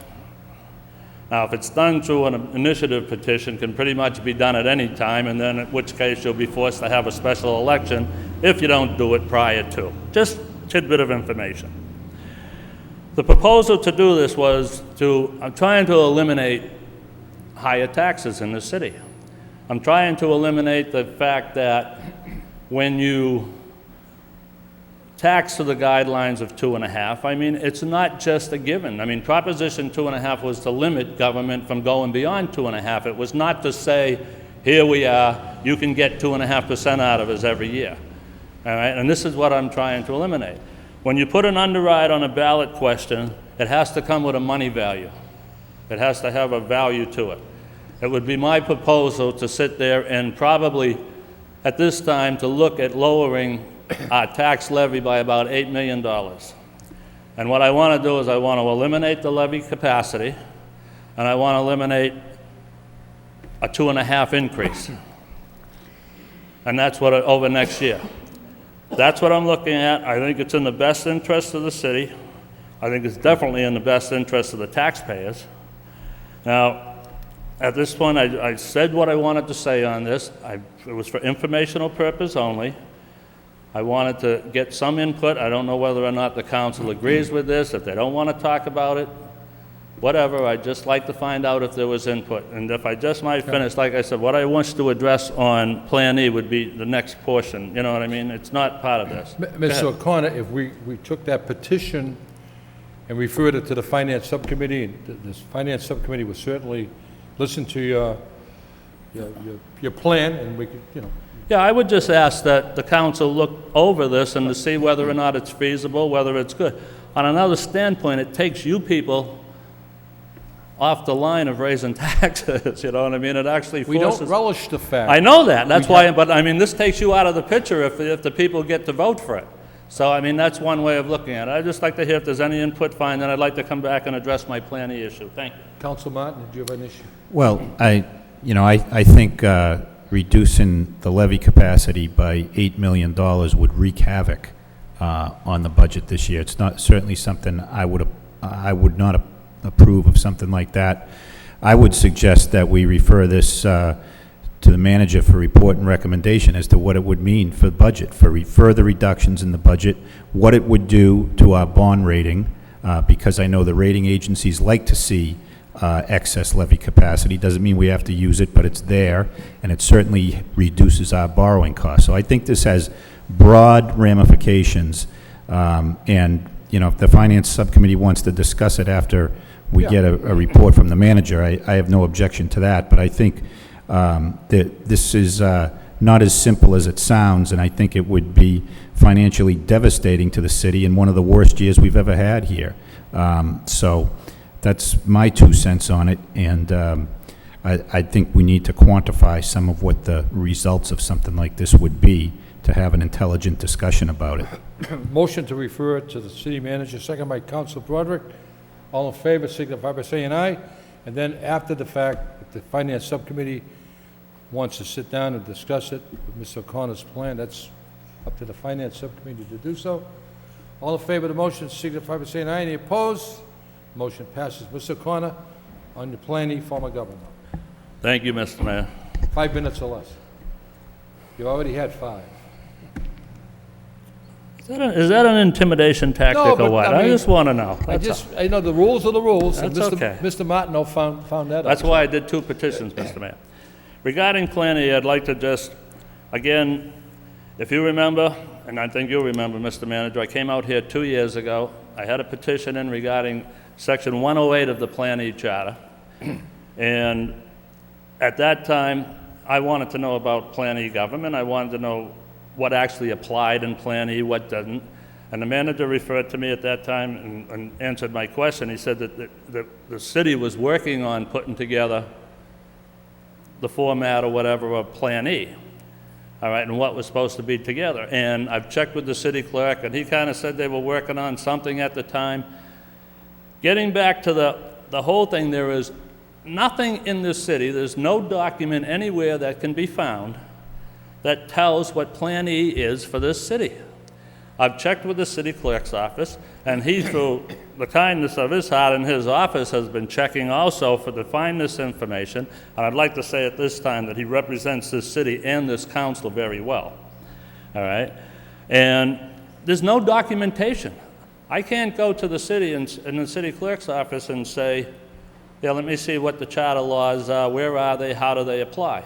Now, I'd like to call to your attention an article that was in the newspaper, we'll say the gossip column or whatever, but talking about preliminary elections and primary elections that, and the article said, and I hate to quote it exactly, but it said that, under Plan E, that if we have more than 18 councilors, we're supposed to have it doesn't say that in Plan E anywhere. And if it does, somewhere on a document here, and Plan E changed in this city, I'd just like to know where it is. I'd like to be able to read it. But our charter says that, Mr. O'Connor. The charter doesn't say that, Mr. Manager. Cambridge has Plan E. They have the original form of Plan E. They don't have primary elections because that's what the original form of Plan E was. Could we have the law department research this and come back with the report? This is what I'm kind of looking for. This is exactly what I'm looking for. Mr. Manager? Go ahead. Mr. O'Connor, I'll defer to the city solicitor. I think when you came in a couple of years ago, we talked about the fact that we were putting together the city's code, that it had been 15, 16 years since the code had been updated, and that code is now complete. It's available online. It's available in various offices here in the city. The reference in the code to the city of Lowell is to the Massachusetts general laws, which outline the Plan E form and the various aspects to that. You just have to go to the general laws, and then there are references. Then you can cross-reference that over to the city code to see the specifics of how the city of Lowell is structured under Plan E. Well, I can say that, and I'm not being argumentative in any way, No, that that's okay. I've read Plan E under the general laws. And it includes sections that does not apply to us, all right, which basically was proportional representation. But nowhere in Plan E does it say where if you have more than 18 councilors, that, you know, you have to have a primary election. There's a state law pertaining to that. Now, somewhere along the line, we have some sort of hybrid Plan E. We don't have the original state law Plan E that we've read. We've adopted this in 1944. And for some reason, things have changed. My point, and I think you well know too, that state law requires that every 10 years that all Plan E charter changes or anything be in the city clerk's office, be in a document. And this is all I've looked for. I asked the city clerk, he can't give me anything. 4 years ago, I went to the election office and asked them for pretty much the same thing. Their answer to me was, the individual told me that I had to acquire that information through the Freedom of Information Act and pay for it. I shouldn't have to do that. I mean, it's our charter, it's our Constitution. And I mean, this is what, if we have changed the way we have elections, it should be documented somewhere. It should be saying, you know, this is how we do it, this is why we do it. If you read the original form of Plan E that this city adopted, it does not allow for preliminary elections at all. All right? And if you took that after 1922, which we did, you can't even, you're not even supposed to be able to have a preliminary election. So, Ms. O'Connor, if we referred this to the manager could do some research with the law department and come back with a solution to you. I accept that, and I mean, this is, like I said, but just one thing. It does not seem to me that to have an up-to-date copy of the laws that apply to the city charter should take a year or whatever. I mean, those should be available in the city clerk's office to the public within a week. And that's all I'm asking for. If we change the rules, if we had a vote of this city 20 years ago that adopted a different rule, I'd just like to see what we adopted and what we did, and there's no documentation of that. That's all I ask for. And it's that simple. I want to thank this council for your time and allowing me to come here and speak. It's been a wonderful evening. You're always welcome, Mr. Thank you. Council Broderick and then Council. Thank you, Mr. Mayor. It may not be a bad idea to have a document like we have for the ordinances and the zoning that's up to date, that lists what we've adopted, what we might not have. I don't know, the law he just mentioned about every 10 years having a document available, but I think just for the sake of having a central document, we do have it? We do have that. We do. In fact, that was completed earlier this year, or at the end of last year. That was an issue that my office worked on with the solicitor's office, the clerk's office, and the MIS department. It's a totally revised code. It's online. It's updated regularly. Is that for the ordinances, or is that for the Plan E, as Mr. O'Connor is referring to? It has all of the ordinances that have been approved by the council through the years, as well as the city charter and references to the Massachusetts general laws, which establish the structure of the government. And that's online also? Mm-hmm. Okay. Anyone else? Councilman? I was going to suggest, we had a very comprehensive memo done by Attorney Leahy in the Law Department outlining the adoption of the charter, the various charter amendments that have occurred over the years. And I think that's something that was illuminating to me, should be available to the public, not the memorandum itself, but at least the citations to the various charter amendments. If those are in that code already, fine, but if not, I think that would go a long way to maybe avoiding some of the confusion that seems to be here tonight. All in favor of referring the petition to the manager for a report, signify by saying aye. Any opposed? So voted. Moving on with the agenda. 3 claims, 2 property, 1 damage, 1 personal property, referred to the Law Department by Council Milonazo, seconded by Council Rita Mercia. All in favor, signify by saying aye. They are on their way to the Law Department. Motions. Motion by Council Kazanjian, request manager report on status of build-out police training center, the early garage, seconded by Council Broderick. On the motion. Thank you, Mayor. Like I said, this is to the manager. Can you explain to us what is happening with the police training center? Is it definitely moving into the early garage? And if that is the case, is it going out to RFP? Are we doing the build-out ourselves? I know we're going to get back to us to find out whether we were able to do it or not, and I don't remember if we got that or not, so. Council, you may recall that I provided the council with a memorandum on July 10th, about a little over a month ago, giving you the information on the move from of the training center into the early garage. The contract has been awarded to Pergola Construction. They're just we're finalizing some of the documentation right now. They're scheduled to get started very soon, and with the anticipation that they will be on schedule to open up and transfer the training center into the early garage as planned in the mid to late fall. Okay, do we have a price on that, or a? Roughly $300,000. Yeah, I know is this, and I don't want to get into a big deal with this, but is this something that we're able to do in-house? I mean, we talked about it, and. Yeah, we, for a couple of reasons, we can't do it in-house. One is that all of our staff is really, they've been working on the communication center on an overtime basis to get some of the work done. They've been up at the Rogers School. We have a depleted workforce as it is. We have needs throughout the rest of our facilities. In addition to that, there's a good business basis for not doing it that way. In this way, we can hold, this is a fairly large project that we can hold a contractor liable for if they don't meet the schedule, which is difficult with our own staff. It also is, from a warranty standpoint, it makes more sense. And then thirdly, there's the issue, and actually we have the opinion here from our bond counsel, that under the statutes or under the what you can do for borrowing, you can't use borrowings for ordinary wages. We've been pushing the envelope a little bit to use it for overtime purposes, but you can't use bond money for regular salaries, and that's the issue that we have there. Why do we have to use the bond money for regular salaries? They're already working for us right now. Why don't we just use their regular salary that they're getting paid from the city? Because then other work wouldn't be taking place. The only, we just wouldn't be getting any other repair work done throughout the city.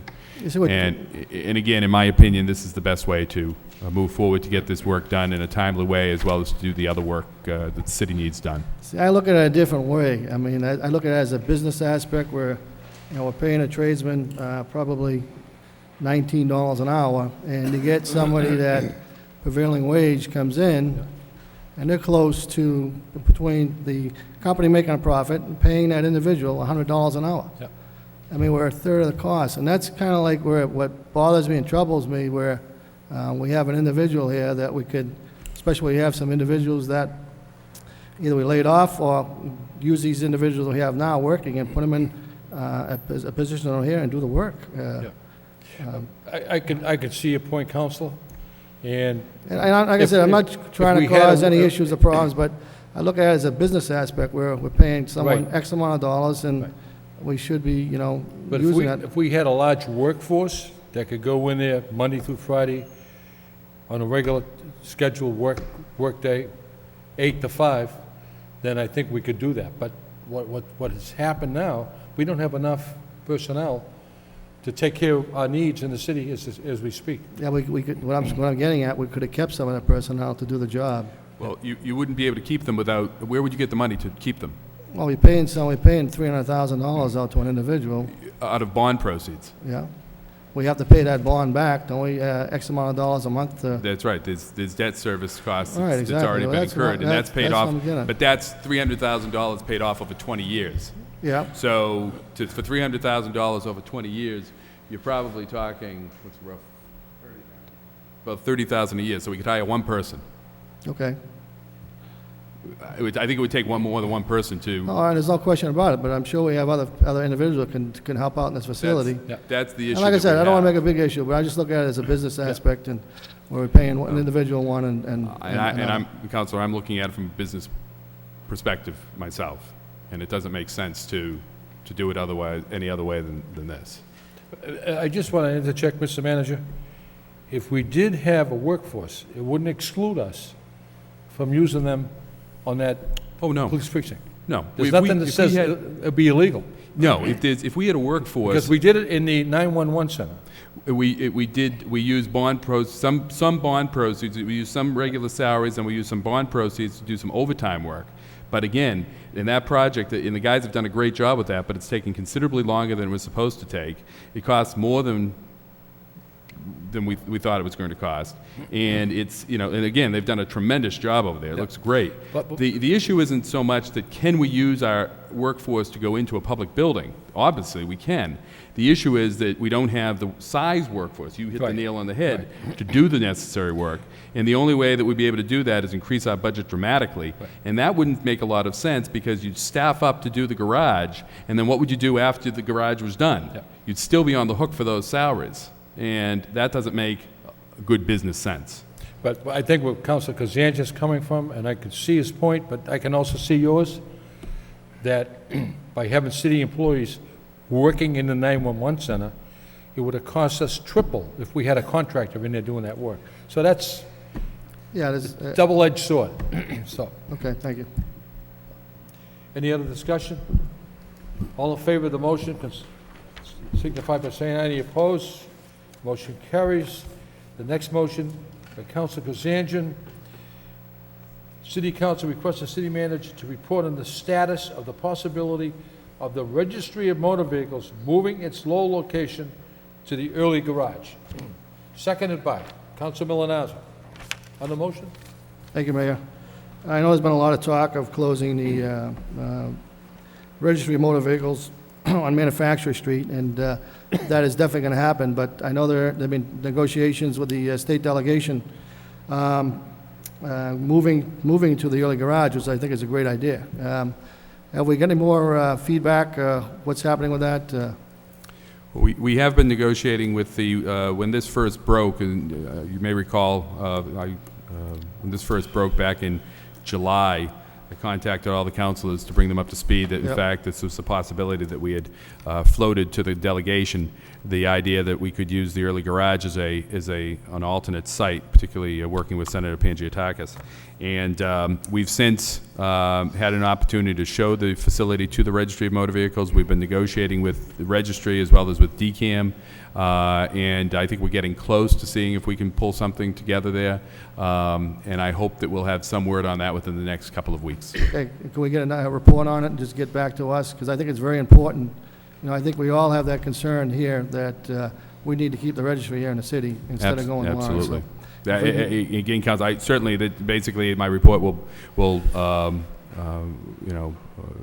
basically state what I've just stated, unless there's some new news that comes before that. But it was the desire to keep the registry here and the desire to be able to put another tenant into the garage is what prompted us, and I agree completely. And we'll get based upon an approval of the council, we'll certainly get a report to the. And I know the state delegation is working very hard on this to keep it right here in the city. And like I said, I think it's an excellent idea to. Thought I read an article in the paper where the senator was negotiating with a state official to make that happen. Yep. Thank you. All in favor of the motion, signify by saying aye. Any opposed? The motion carries. The next motion. by Councilor Rita Mercia.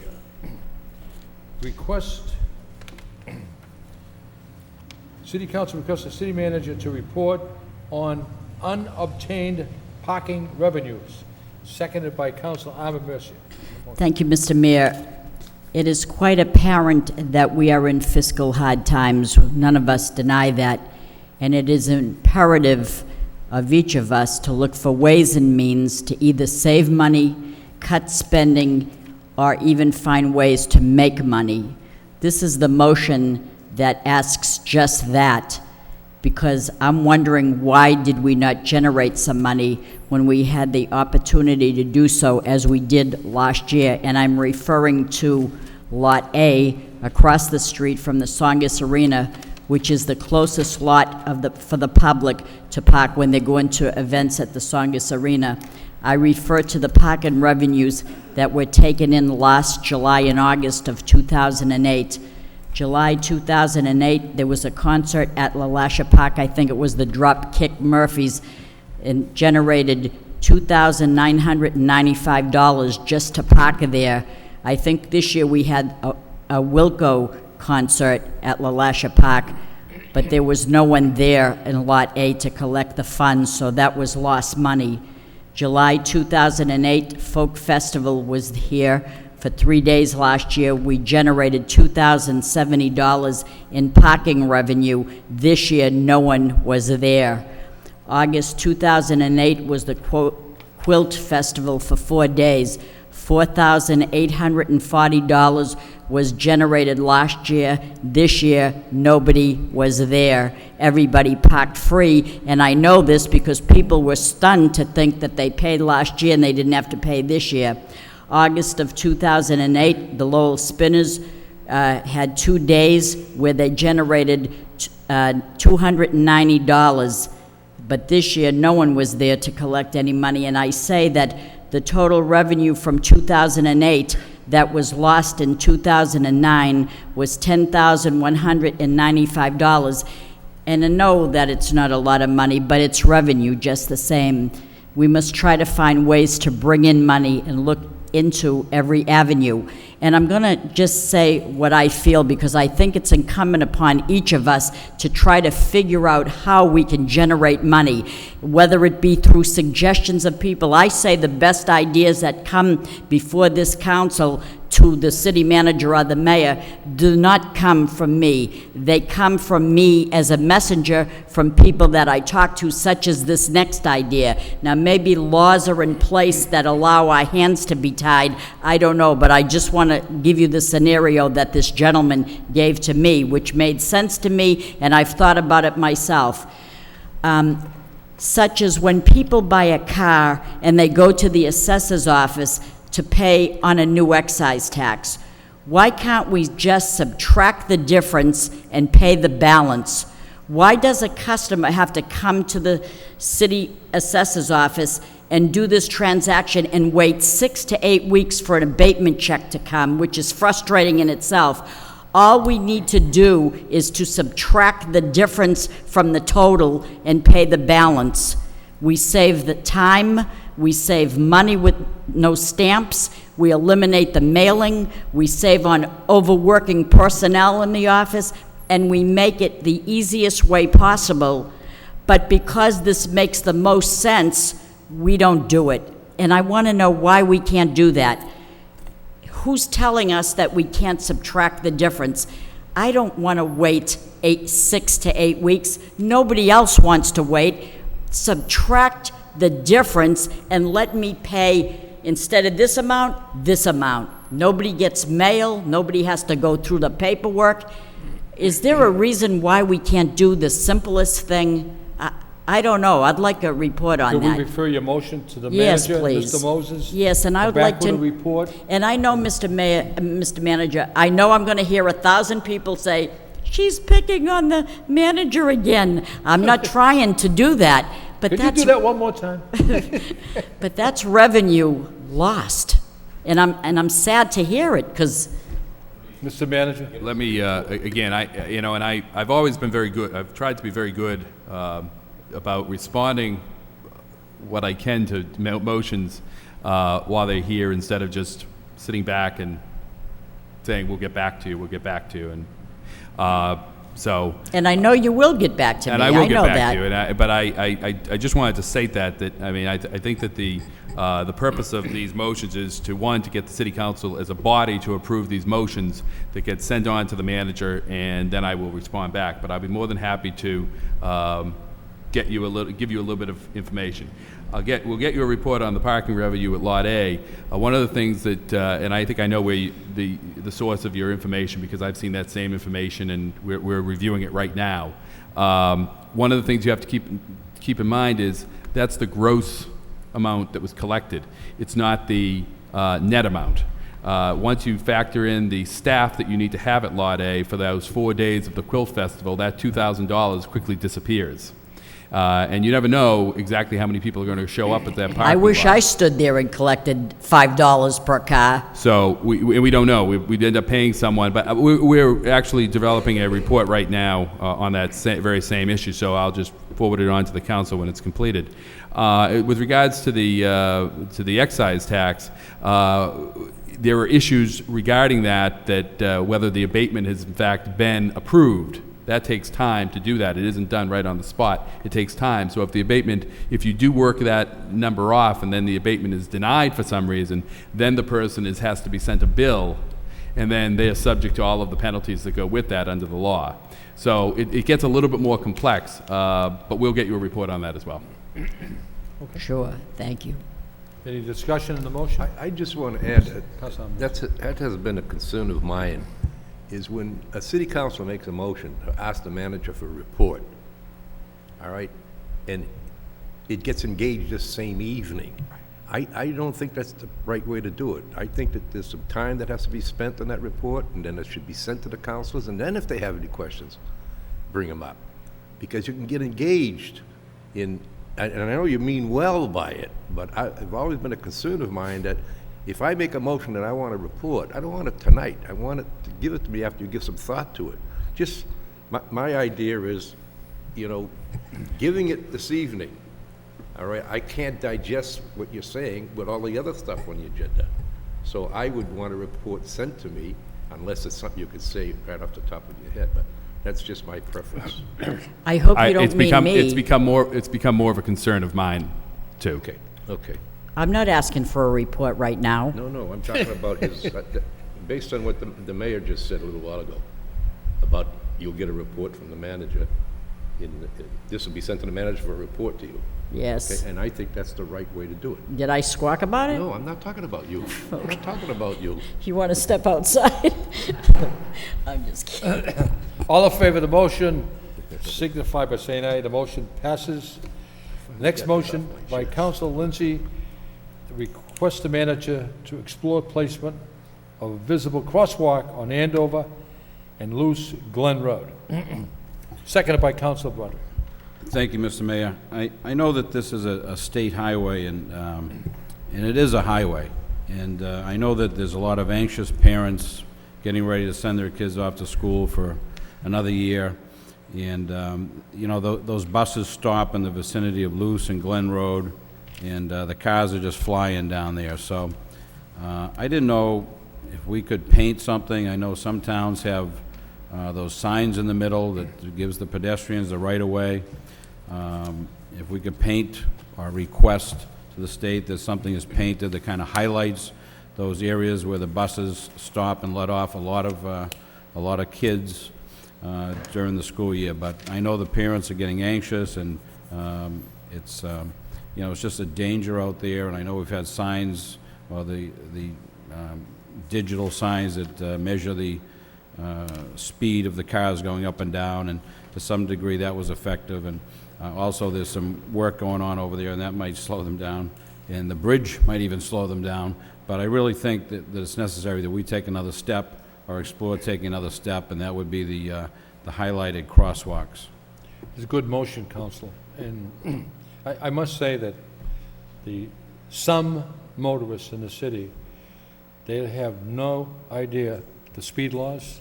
They have no respect for pedestrians, and they do not obey the state law that you have to stop when you enter a crosswalk. And if you travel throughout the country, it's a serious fun, and I don't think we really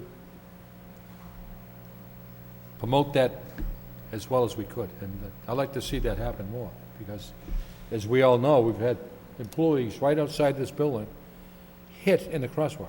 So it's a good motion, Council. And Mr. Manager, the crosswalk on Beacon Street for the McAuliffe School, has that been started? Is there any plans for that? Or? I'll have to check on that, Counselor. I know that we put the order in to have it done. I'd have to check on the current status of that. I haven't gotten an update. Thank you. All in favor of the motion, signify by saying aye. Any opposed? The motion carries. The last motion of the evening. By Council Lindsay. City Council requests the city manager to explore and report on the proper place for making available a schedule of events, both social and governmental, throughout the city, seconded by Councilor Broderick. Thank you, Mr. Mayor. I discussed it earlier, and I might have been a little misunderstood about what should go on this calendar, and maybe it shouldn't even be a calendar, but my idea would be something on the website possibly that maybe even one of the schools could maintain or something, but there's so many events, not only just to attend, but also to schedule. And I know that organizations suffer when they schedule on a night where there's several events, especially where they might conflict directly. So the purpose of the motion was to create a website possibly, or someplace where organizations can go and find out if somebody has already scheduled an event for that date.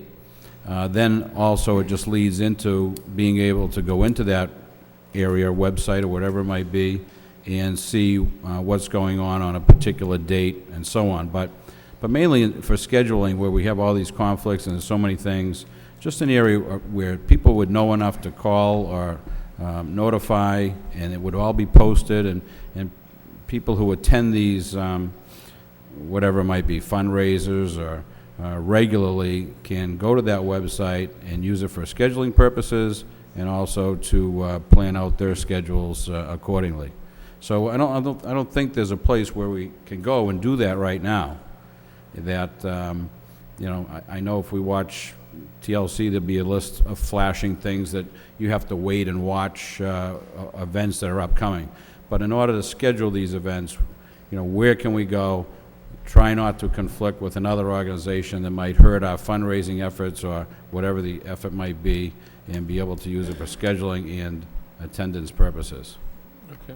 On the motion, Councilor Broderick? Yes, thank you, Mr. Mayor. I think it's a good motion. I also think this is potentially another use for that as well. And we've talked about it in the marketing subcommittee, is a way to try and link the city, the different organizations, not just the fundraising is an obvious one, but also for community events, whether it's arts, the museums, we've got the arena, the ballpark, the auditorium, and I think we did talk about trying to link this to the new website, and potentially, hopefully getting some sponsors, some of the people that will benefit maybe can help pay for it, because the maintenance is an issue, and there's got to be a way to work it. I would assume there's a way to work it out, but it can also be a benefit if we can link the different restaurants and the different venues, so that it will be a calendar for ordinary people that want to come and find out to come look and see what's going on in Lowell, that might want to come in and make it easy. They can click on a restaurant and make a reservation, or see what the specials are. I think that, you know, that there's unlimited potential for this, but it does come with a price tag, as we found out with the new marketing plan. So I would, if the maker of the motion would allow it, amend this to send it to the marketing subcommittee and see if we could come up with some ideas, or maybe talk to the people that did the website to see if they have any ideas on what the next step would be to try and do this, because I think this could be a huge benefit to the whole community for a lot of different things. Council, what subcommittee do you want to send this to? The marketing subcommittee? Marketing subcommittee, seconded by Council Rita Mercier. All in favor of the motion, signify by saying aye. The motion carries. And Mr. Mayor, on that line, I cannot help but think about the Folk Festival and how there was a calendar website on the under the city government which talked about all the venues happening in the city during Folk Festival time, but all the ethnic food places, and the prices on each thing. I had my menu all picked out. It was wonderful. So if they could do something like that in MIS or something. I don't know who put that together, but that was tremendous. So that's a good motion as well, yeah. All in favor of the motion presented by Councilor Lindsay, signify by saying aye. Amended by Councilor Broderick, refer it to the Marketing Subcommittee. All in favor of the motion, signify by saying aye. Any opposed? Motion carries. Councilor Broderick? But before we adjourn, if I could just announce a zoning subcommittee meeting, September 9th, 6 p.m., to review the dormitory, the dormitory definition. It was brought before us and referred to the subcommittee, so it'll be before the next meeting at 6 o'clock. Should be fairly brief. Thank you. What's that? September 8th. September 8th? What, September 8th? Did I give the wrong date? Yeah, the next council meeting is September 8th. September 8th. What did I say? September 9th. Oh, all right. Well, I'll be here on the 8th. Don't worry. With that said, before we adjourn, Labor Day weekend is September 7th. So I want to wish everyone a very happy but a healthy and safe Labor Day weekend. And let us all remind ourselves that this country, this city, was built on the backs of labor. And that's what that weekend is really all about, to recognize the fact people really worked hard and labor was involved with it. With that said, any other discussion? Yes, Councilor Lindsay. Just speaking of Labor Day, just the report on, from Target and Lowe's, I know we were discussing whether any local contracts were awarded, and we weren't sure if they had or hadn't, but I was just looking for that information now that you mentioned Labor Day. That report should be, it came in a little late for the packet. It should be in your next packet. Okay. Thank you. With that said, move to adjourn by Councilor Mercier, seconded by Councilor